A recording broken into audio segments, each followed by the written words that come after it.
चलिए आज हम हमारे एक इम्पॉर्टेंट सोशोलॉजिकल थिंकर डेलकार्ट पार्सन्स की बात करते हैं। डेलकार्ट पार्सन्स हमारे यूजी के स्टूडेंट्स के सेमेस्टर 4 के 3rd यूनिट में हैं, जिनको समझना और पढ़ना बहुत ही ज़रूरी है। पर उनको समझना और पढ़ना थोड़ा सा मुश्किल है हमारे स्टूडेंट्स के लिए। उनको मुश्किल लगता है, जनरली मुश्किल नहीं होगा, थोड़ी कोशिश की जाए तो। डेलकार्ट पार्सन्स का जन्म 13 दिसंबर 1902 को कोलोराडो स्प्रिंग्स कोलोराडो में हुआ था। वह एक प्रतिष्ठित अमेरिकी समाजशास्त्री हैं जिनके काम ने समाजशास्त्र, सोशोलॉजी और सामाजिक सिद्धांत सोशोलॉजिकल प्रिंसिपल्स के क्षेत्र को महत्वपूर्ण रूप से प्रभावित किया है।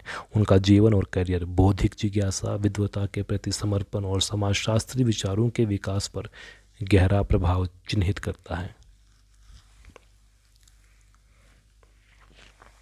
अर्ली लाइफ एंड एजुकेशन, प्रारंभिक जीवन और शिक्षा।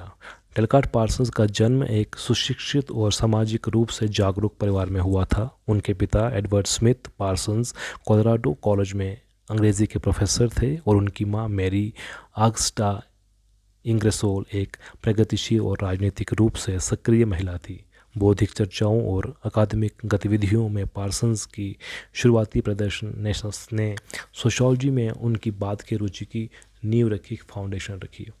1924 में पार्सन्स ने नेचुरल साइंस में प्रारंभिक रुचि दिखाते हुए एमहर्स्ट कॉलेज से जीव विज्ञान में बायोलॉजी में डिग्री के साथ स्नातक की उपाधि प्राप्त की। हालांकि उन्होंने जल्द ही अपना ध्यान समाजशास्त्र की ओर स्थानांतरित कर दिया और लंदन स्कूल ऑफ इकोनॉमिक्स में दाखिला लिया, जहां उन्होंने प्रसिद्ध समाजशास्त्री ब्रोनिस्लाव मेलिनोव्स्की के अधीन काम किया। इस अनुभव ने पार्सन्स की सामाजिक सिद्धांत में रुचि को बढ़ाया और इस क्षेत्र में उनके भविष्य के योगदान के लिए मंच तैयार किया। पार्सन्स ने अपनी पीएचडी पूरी की 1927 में हिडेलबर्ग विश्वविद्यालय में अर्थशास्त्र और समाजशास्त्र में।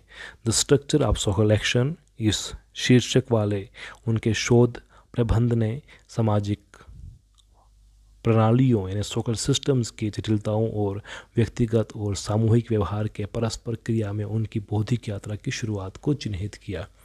इंडिविजुअल एंड सोशल जो एक रिलेशनशिप है उसको यहाँ पे उन्हें एस्टेब्लिश करने की कोशिश करी। इस समय के दौरान Parsons Max Weber, Emile Durkheim, Vilfredo Pareto के कार्यों से बहुत प्रभावित हुए, जिन्होंने उनके बाद के योगदानों के लिए सैद्धांतिक आधार तैयार करने में उनका सहयोग किया। 1928 में पार्सन्स एक प्रशिक्षक के रूप में हार्वर्ड विश्वविद्यालय में शामिल हुए और संस्थान के साथ एक लंबे और उपयोगी सहयोग की शुरुआत की।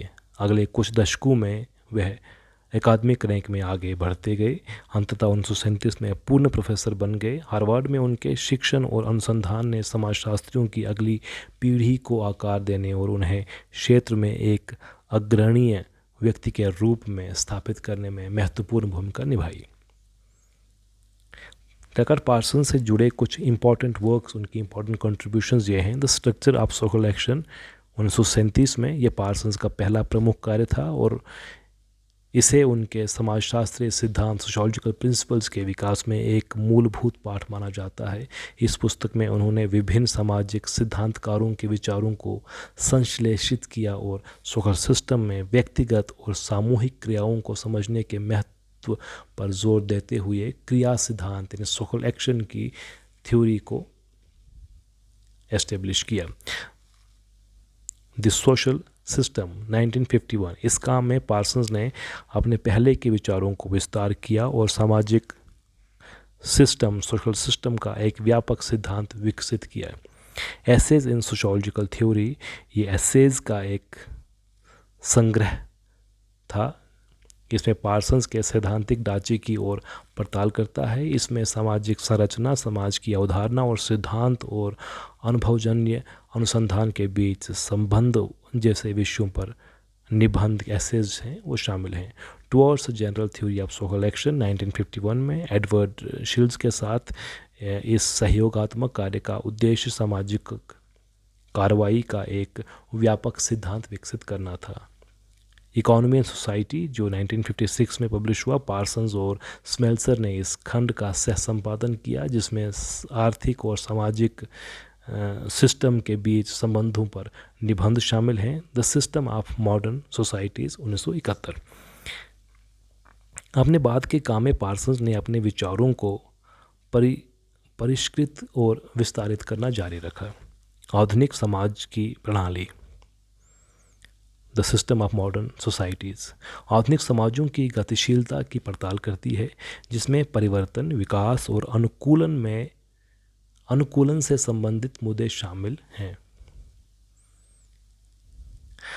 जिसे हम ऑलरेडी बात कर चुके हैं कि टेलकर पार्सन्स का पहले के जो बाकी क्लासिकल सोशोलॉजिस्ट हैं उनसे एक काफ़ी अच्छा रिलेशनशिप, और उन्हें उनकी थ्योरी से काफ़ी कुछ ड्राइव करने की कोशिश करी।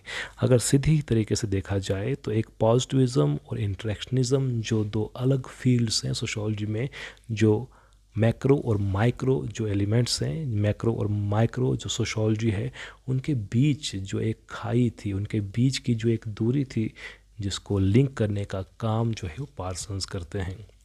जहाँ पे मैक्रो सोशोलॉजी बात करती है ग्रुप्स की, सोसाइटीज़ की, किस तरीके से ग्रुप और सोसाइटी वो इम्पॉर्टेंट है, और इंडिविजुअल जो है वो एक कठपुतली की तरह उसके सामने रहता है। उनकी एक इंडिविजुअल की अपनी कोई इच्छा, अपनी कोई मर्ज़ी, अपनी कोई मीनिंग काम नहीं करता है। और दूसरी तरफ से इंटरेक्शनिज़म जो बात इंडिविजुअल के परसेप्शन, मीनिंग्स, उसके मोटिव्स, उनकी बात करता है। तो ये जो पार्सन से पहले तक था कि ये बिल्कुल दो अलग ब्रांचेस हैं जिनके बीच में बहुत गहरा एक डिस्टेंस है। तो पार्सन्स ने कोशिश करी कि किस तरीके से हम सोशल सिस्टम, सोशल ग्रुप्स, उनकी इम्पोर्टेंस को बनाए रखते हुए हम किस तरीके से इंडिविजुअल फ्रीडम को भी इम्पोर्टेंस दें। तो ये एक दोनों तरीके से क्लब करने की कोशिश करी गई थी कि किस तरीके से हम मैक्रो सोशोलॉजी और माइक्रो सोशोलॉजी को मर्ज करें। तो इसमें मैक्रो सोशोलॉजी जहाँ पे आप बात करते हैं ऑगस्ट कॉम्टे, वाइल्डरकाइम, हर्बर्ट स्पेंसर, ये कार्ल मार्क्स, इन सब की थ्योरी से ड्राइव किया, वहाँ से समझा। और फिर इंटरेक्शनिज़म जहाँ पे इंडिविजुअल की अपनी इच्छाएं, इंडिविजुअल के अपने मीनिंग्स, उसकी मोटिवेशन इंपॉर्टेंट है, इनको क्लब करके उन्होंने सोशल एक्शन की थ्योरी को पेश किया।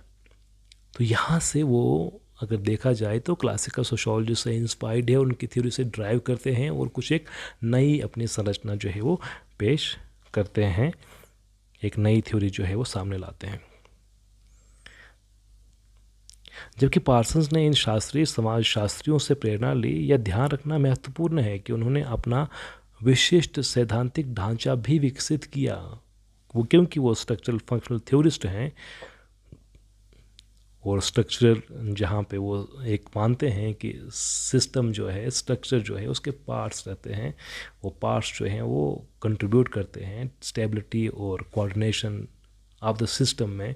तो उन पार्ट्स का क्या कंट्रीब्यूशन है, उसमें हम आगे पढ़ेंगे किस तरीके से उन हर एक पार्ट का कुछ एक प्री रिक्विजिट्स होती हैं, कुछ एक बेसिक नीड्स हैं जिसे फुलफ़िल करनी है, तभी जाके वो सर्वाइव करता है, एग्जिस्ट करता है। और वो करता है, इसलिए वो सर्वाइव करता है। कोई भी पार्ट अगर इस वक्त, कोई भी पार्ट इन कोई भी सिस्टम अगर काम कर रहा है, कोई भी स्ट्रक्चर अगर एग्जिस्टेंस में है, तो इसलिए है क्योंकि वो कुछ बेसिक रिक्वायरमेंट्स है जो फुलफ़िल करता है। तो उसमें जो उन्होंने एक्शन की टाइप्स और बाकी चीज़ों को प्रकाशित किया है, वो एक अद्वितीय योगदान है पार्सन्स का। इसके अतिरिक्त पार्सन ने सामाजिक घटनाओं की समग्र समझ प्रदान करने के उद्देश्य से विभिन्न समाजशास्त्रीय दृष्टिकोणों को एक व्यापक प्रणाली में इंटीग्रेट करने की मांग की कोशिश की। तो पार्सन्स में हम उनकी एक बेसिक जो उनकी लाइफ है, उनके थोड़ा सा एक उनके काम के बारे में आइडिया है, हम इस पे इतनी ही बात करते हैं। उनकी थ्योरीज़ पे हम आने वाले कुछ लेक्चर्स में बात कर सकते हैं।